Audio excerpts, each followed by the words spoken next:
नमस्कार दोस्तों, मैं हूं आपका होस्ट किरण।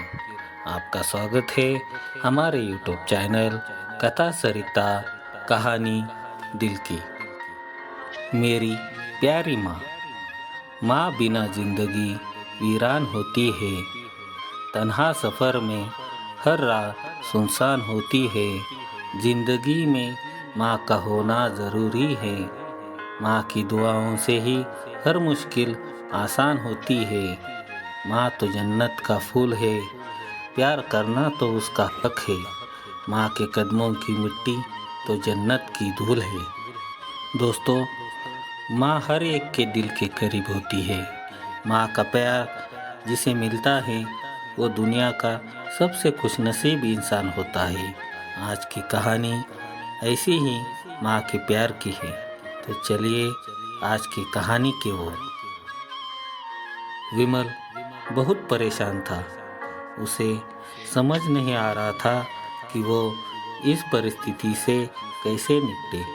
वो अपनी माँ को बहुत चाहता था, किंतु उसकी पत्नी और बच्चे उसकी माँ से बहुत दूर भागते थे, क्योंकि उसकी माँ की एक आँख नहीं थी, साथ ही उसकी कमर भी झुकी हुई थी।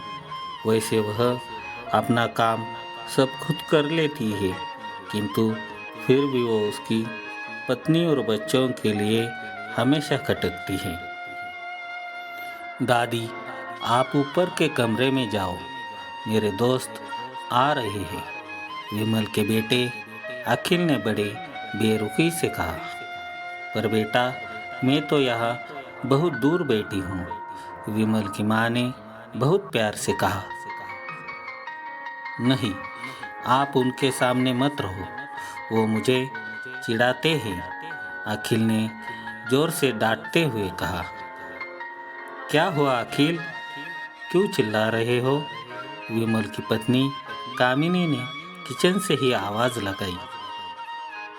देखो ना माँ, ये दादी यही ड्राइंग रूम में बैठी है और मेरे दोस्त आ रहे हैं, अखिल ने शिकायत भरे लहजे में कहा।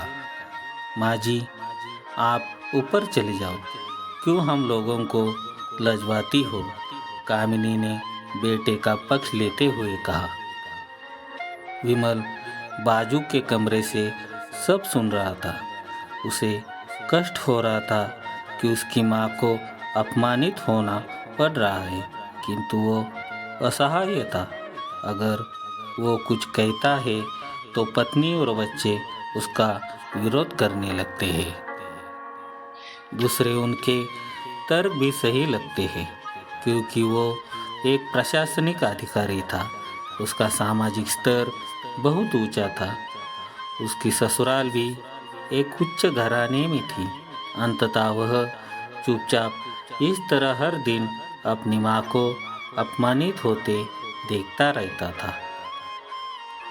रात को विमल की पत्नी ने कहा, देखो जी, अब कुछ करो। कल कलेक्टर साहब की पत्नी आई थी।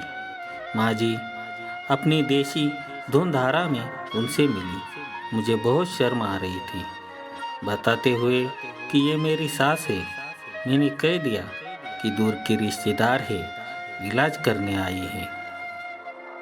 विमल को रोना आ गया, किंतु फिर भी वह चुप रहा। उसे समझ में नहीं आ रहा था कि वो क्या करे। अपने बेटे की मनस्थिति को सरस्वती अच्छी तरह से जानती थी और बेटे को कोई कष्ट ना हो, इसलिए वो हर बात को चुपचाप सह लेती थी। विमल को बहुत उदास रहने लगा। एक तरफ परिवार और सामाजिक स्तर पर जीने की प्रतिबद्धता थी, तो दूसरी ओर माँ। आखिर माँ से अपने बेटे की हालत नहीं देखी गई। एक दिन उसने अपने बेटे से कहा, विमल, बहुत दिन हो गए हैं, मैं अपने गांव जाना चाहती हूँ, मुझे वहाँ पहुँचा दो, मेरा यहाँ मन नहीं लग रहा। किंतु माँ, वहाँ तो कोई नहीं है, तुम्हारी देखभाल कौन करेगा? विमल ने आश्चर्य से पूछा। अरे, सब गांव वाले तो हैं और वो तुम्हारे मामा जी तो उसी गांव में रहते हैं और फिर हम सारी व्यवस्थाएं कराएंगे ना। कामिनी को तो जैसे मन की मुराद मिल गई हो। हाँ बेटा, बहू सही कह रही है, सरस्वती ने लंबी सांस लेते हुए कहा। विमल जानता था कि गांव में माँ की देखभाल करने वाला कोई नहीं है, लेकिन अपनी पत्नी के जिद के कारण वह अपनी माँ को गांव छोड़ने पर विवश हो गया। माँ को गांव छोड़कर आते वक्त उसे रोना आ रहा था तथा अपनी बेबसी पर गुस्सा भी आ रहा था, किंतु परिवार, पत्नी और समाज ने उसके इन मनोभावी को दबा दिया और वो सुकून सा महसूस करने लगा। कुछ दिनों के बाद उसके चाचा जो अमेरिका में रहते थे, जब विमल बहुत छोटा था, उसके पिता जीवित थे, तब वो भारत आए थे और उसके बाद वो अब भारत आने वाले थे। पूरा परिवार और आस पड़ोस बहुत उत्साहित था। अमेरिका से विमल के डॉक्टर चाचा जो आ रहे थे। डॉक्टर रमेश ने जैसे ही घर में कदम रखा, सब ने मिलकर बहुत उत्साह से उनका स्वागत किया। क्यों विमल, भाभी नहीं दिख रही, कहाँ है? डॉक्टर रमेश ने उत्सुकतापूर्वक पूछा। जी वो गांव में रहती है, यहाँ उनका मन नहीं लग रहा, कामिनी ने सपाट लहजे में उत्तर दिया। डॉक्टर रमेश ने विमल की ओर देखा तो विमल ने अपनी आंखें झुका ली। डॉक्टर रमेश सब समझ गई, बोले, कल हम सब लोग भाभी से मिलने गांव चलेंगे। दूसरे दिन सभी लोग गांव के घर में पहुंचे। देखा कि सरस्वती को बहुत तेज बुखार है और वो पलंग पर असहाय पड़ी है। डॉक्टर रमेश दौड़कर सरस्वती के पास गई, उनके पैर छूकर रोने लगे। सरस्वती की यह हालत उनकी कल्पना से परी थी। वाह बेटा विमल, तूने तो नाम उजागर कर दिया। अपनी माँ की यह हालत देखकर तुझे तो शर्म भी नहीं आ रही होगी। डॉक्टर रमेश ने विमल को लगभग डांटते हुए कहा। नहीं देवर जी, विमल का कोई दोष नहीं है, मैं खुद गाँव आई थी। सरस्वती ने अपने बेटे का बचाव किया। मुझे सब पता चल गया भाभी, आप चुप रहो। क्यों क्यों बहू, तुम अपनी सास की कुरूपता पसंद नहीं है, समाज में तुम्हें नीचे देखना पड़ता है। डॉक्टर रमेश ने कामिनी की ओर व्यंग से देखा। कामिनी निरुत्तर होकर विमल को देखने लगी। आज तुम जिस सामाजिक स्थल पर हो वो इन्हीं के संघर्षों की देन है। और बेटा विमल, तुम्हें शायद मालूम न हो कि बचपन में जब तुम 1 साल के थे, तब छत से नीचे गिरने के कारण तुम्हारी एक आँख फूट गई थी और तुम्हारी रीढ़ की हड्डी में भी समस्या थी। तब तुम्हारी इसी कुरूप माँ ने अपनी एक आँख और अपना बोन तुम्हें देकर इतना सुंदर स्वरूप दिया था। कामिनी बेटा, इतने सालों तक संघर्ष करके बेटे को प्रशासनिक अधिकारी बनाने वाली इस संघर्षशील औरत की तुम लोगों ने यह दशा कर दी। तुम्हें ईश्वर कभी माफ़ नहीं करेगा। डॉक्टर रमेश की आंखों से अश्रु जलधारा बह रही थी। अब भाभी, आप मेरे साथ अमेरिका जाएंगी, यहाँ इन स्वार्थी लोगों के बीच नहीं रहेंगे।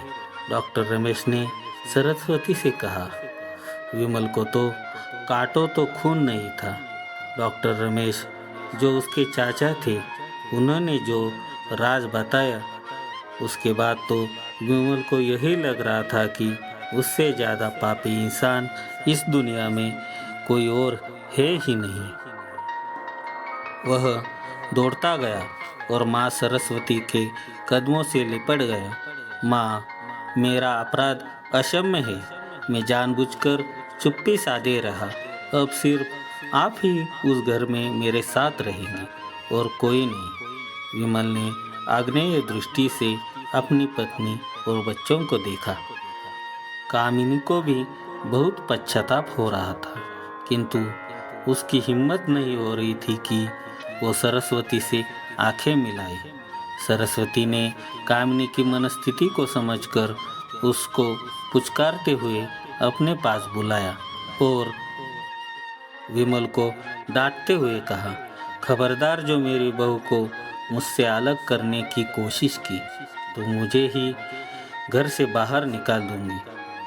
कामिनी और बच्चे ने सरस्वती के पैर पड़ते हुए अपने व्यवहार पर माफ़ी मांगी और माँ के हृदय ने सबको माफ़ कर दिया। दोस्तों, हर माँ ने अपने बच्चों से जिंदगी भर कुछ नहीं चाहा तो अपने बच्चों की खुशहाल भरी जिंदगी। तो दोस्तों, आपका क्या सोचना है इस कहानी के बारे में, कमेंट करके मुझे ज़रूर बताइए। वीडियो को लाइक कर दीजिए, चैनल को सब्सक्राइब कर दीजिए और साथ ही बेल आइकन को ऑल पर सेट कीजिए ताकि आने वाली वीडियो आपको तुरंत मिले। तो दोस्तों, मिलते हैं ऐसी ही एक प्यारी सी कहानी के साथ। तब तक के लिए धन्यवाद।